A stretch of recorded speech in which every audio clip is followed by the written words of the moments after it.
2. Hello, my name is Megan Milligan and I'm a family nurse practitioner student at Southern University. Today I'm going to be performing a head-to-toe physical exam on Mrs. Thomas here. Mrs. Thomas, is it okay for me to perform a head-to-toe physical exam on you today? Yes, ma'am, it is. Okay, well, let's get started. So just for the record, I've already recorded her height and her weight and her vital signs. I've assessed her pain, which she states is a 0 on a scale of 0 to 10. And I've assessed her gait as she's entered the room and when she walked in. No staggering noted, and it was steady. I also assessed her level of consciousness. She is awake, alert, and oriented to person, place, time, and to situation. In addition, I also used the Snelling chart to check for optic nerve, which is cranial nerve number 2. Her vision was 20/20 without corrective lenses. And let's get into it. So we're going to start off by assessing her face. We're going to look at the symmetry of her eyes, checking that her nose is midline with her mouth.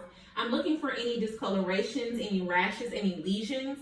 And from there, I'm going to go into palpating the frontal sinuses and palpating the maxillary sinuses, making sure that there's no hard knots or nodules there. Now I'm going to check for cranial nerve number 7, which is the facial nerve. I want you to smile for me, frown, and make a kissy face.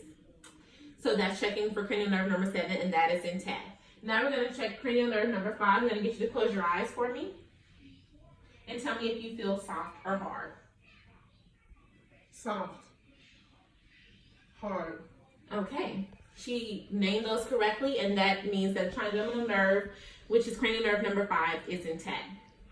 So now I would dim the lights, and I would check for pupil constriction.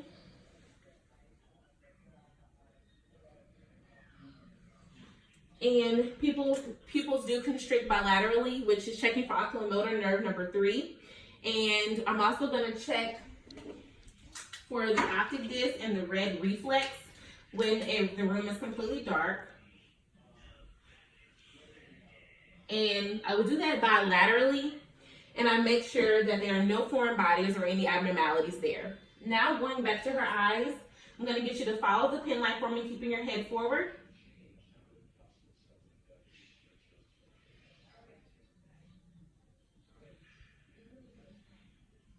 Follow one more time for me. Okay. That checks the 6 cardinals of gaze, which checks cranial nerve number 3, cranial nerve number 4, and cranial nerve number 6, which are the oculomotor, the trochlear, and the abducens. And she also passed the convergence test, and the eyes did converge appropriately. So now, one more test for the eyes. Yes. Tell me when you see my hands. Yes. Peripheral vision is also intact.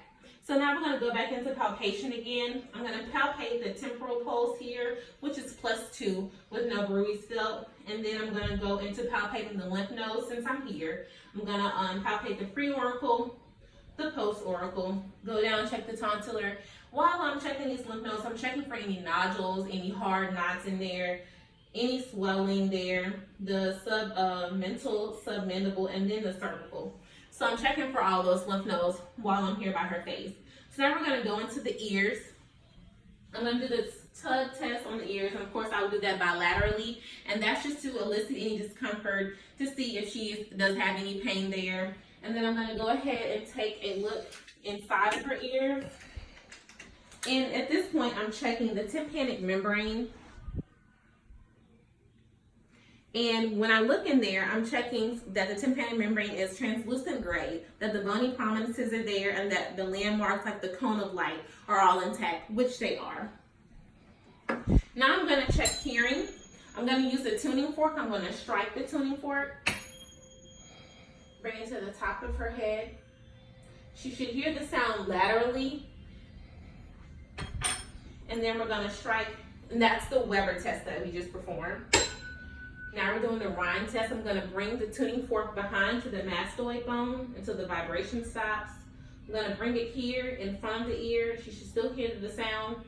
And that is going to be the Rhine test. And checking for both, with the Rhine test, the air, if she hears that, the air conduction is greater than the bone conduction, which is a positive test. And checking those both is for cranial nerve number 8, the acoustic nerve of the vestibulocochlear nerve. Now going into the nose, I'm gonna have you hold your head back slightly, just inspecting the nose. I'm looking for any lesions, any crust, any polyps, and then I'm gonna take a look inside of the nares. And I'm checking for any septal deviation or any foreign bodies or any abnormalities in there. Get you to close your eyes for me, Mrs. Thomas, and tell me what you smell. Chapstick. Chapstick it is, and that is checking for olfactory nerve number 1. So she does actually smell that. After that, we're gonna go into checking her mouth. We're gonna open up for me and just inspecting it. I'm looking for any ulcerations, any lesions. I'm checking the hard, open up for me. I'm checking for the hard palate, soft palate. I'm checking her teeth. I'm looking at her gums, making sure that everything looks okay. Checking here, I want you to say, I'm checking that the uvula is actually midline. I can see the tonsils back there. Just checking for any redness or any abnormalities. Saying actually checks for cranial nerve number 9, the glossopharyngeal nerve, and cranial nerve number 10, the vagus nerve. When you stick your tongue out, can you lift it up and down and side to side for me? This checks for cranial nerve number 12, the hypoglossal nerve. So now moving into the neck, I'm going to actually just inspect it first, checking for symmetry, checking for any discolorations or any rashes on the neck. And I'm also going to look and see if I can see any protruding or any goiters there. So I'm going to have her turn slightly. From behind here, I can actually palpate to see if I feel any swelling or any nodules or the goiters on the thyroid gland. And then I would actually feel that the trachea is midline. Get you to swallow for me. I did feel the up and down motion, so that is intact and the swallowing is good. So get you to turn around. So I want you to bring your chin to your chest, back up. I want you to bring your head side to side for me, slightly back, and then I want you to shrug your shoulders. That means the cranial nerve number 11, the spinal accessory nerve, is intact. Now I'm going to actually do some palpation and inspecting the chest as well. I want to make sure that I look at the chest. I'm also checking for symmetry and the chest expansion and looking for any scars, discolorations, or lesions here as well. So I'm going to press here. I want you to say 99. 99. 99. 99. 99. So at doing that, I'm checking for tactile fremitus. And when I put my hand up the areas and she says 99, if I feel the vibrations, then that means that there's no consolidation in the area, which is a good sign. So while I have her right here, I'm going to go ahead and listen to the lung fills anteriorly.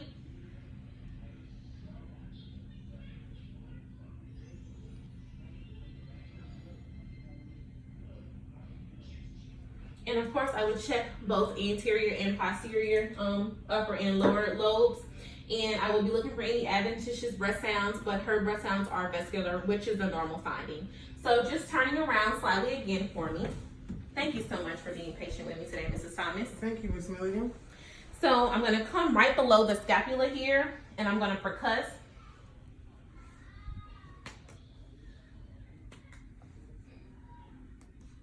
So I hear a resonant sound over the areas, meaning that that's actually air in those areas, and that is a normal finding. And I also look at chest expansion when I'm back here, and I would also assess for any abnormalities, any lesions, discolorations as well on her back. So after this, I'm going to go back into turning you around slightly. I'm going to listen to your heart now, checking for any abnormalities. When I listen to the heart, I'm checking for the S1 and the S2 heart sounds. So the S1 is indicative of the mitral and the tricuspid valves closing, and then the S2 is indicative of the aortic and the pulmonic valves closing. And I want to make sure that I just hear the S1 and S2 and no S3 or S4 sounds. And then I'm going to go into listening to the landmarks of the heart just to see if I hear any bruits, murmurs, or gallops. So I would check in the second intercostal space here to the right,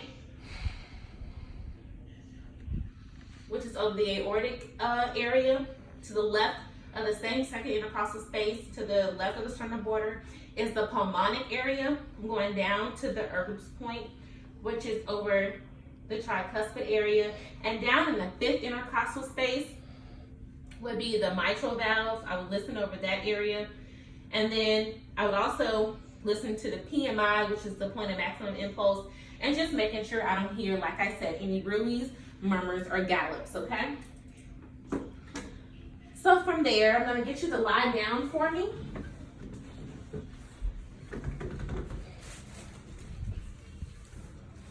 So first I'm gonna check for some pulses.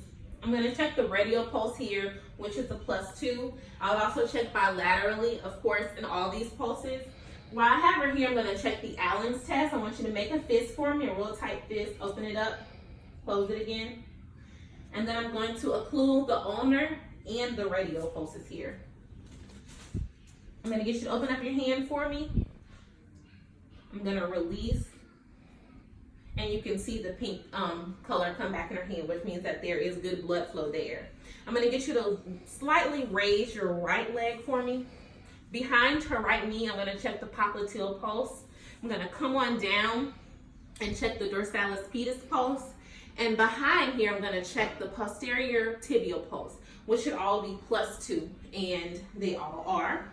So from there, we're gonna go into the abdomen, which is a major part of the assessment.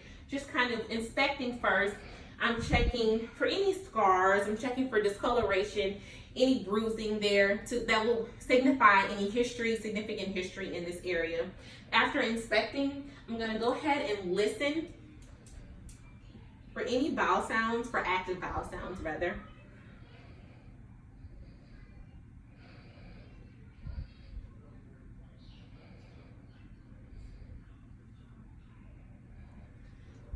Mrs. Thomas does have active vowel sounds in all 4 quadrants. So after that, we're gonna go into light palpation in all 4 quadrants. And then we automatically go into deep palpation, seeing if we elicit any discomfort here in the abdomen. So we're also gonna check for rebound tenderness. If I press down hard here and I let go, if she feels pain in the opposite side, that is a positive Rovsing sign, which is indicative of appendicitis or peritonitis. Also, I can do another test, which is, relax your legs for me. I want you to try to bring your right thigh up against my hand. Okay, bring it back down. If she were to feel some pain here, that would be a positive psoas sign, which is also indicative of appendicitis and peritonitis. And then lastly, I can do the archerator sign. Then bring your leg out for me, rotate it in.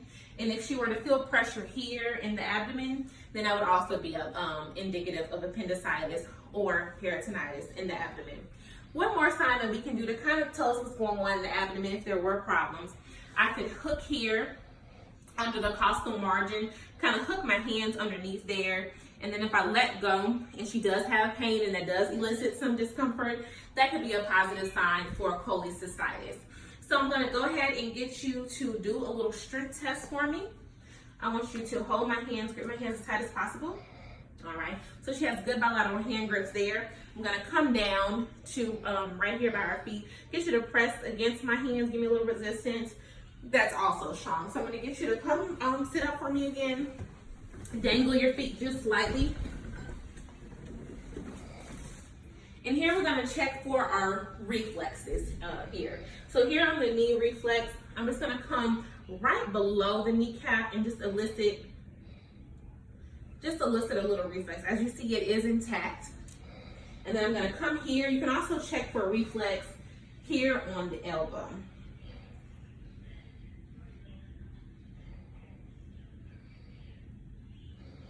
And a little slight movement there, but it is intact. So from there, I want to get her to stand up for me, Mrs. Thomas. And we're going to just do a little range of motion check here. I'm going to get you to bring your arm, roll one of your arms out to the side for me. Okay, I want you to bring it in front of you. Bring it up over your head, bring it back up in front of you, bring it across your body, and then you can bring it back down. So that just shows full range of motion. And of course, we would do that in both arms just to make sure that both arms have full range of motion. I want you to lift each of your legs up separately. Just lift your legs straight up. There you go, lift that down. Other one up and down. Can you bend down and touch your toes for me? And then stand straight up. Bring your body from side to side, bend at the hip, at the waist rather. You can bag back just a little bit backwards, round back. And that also shows that she has good range of motion. So if you can take your heel of your right foot and then slightly trace it up your left leg and back down. Same thing with the other side. And back down. And that just shows that she has good coordination. So I think we've actually touched on everything that is relevant in the head to toe physical exam. Mrs. Thomas, do you have any questions or any issues that you'd like to discuss? No, ma'am. Alrighty. Well, I think that just about touches everything. I want to say thank you so much for your time and consideration and for your patience with me today. Thank you so much. Thank you so much, Miss Lillian. Alrighty.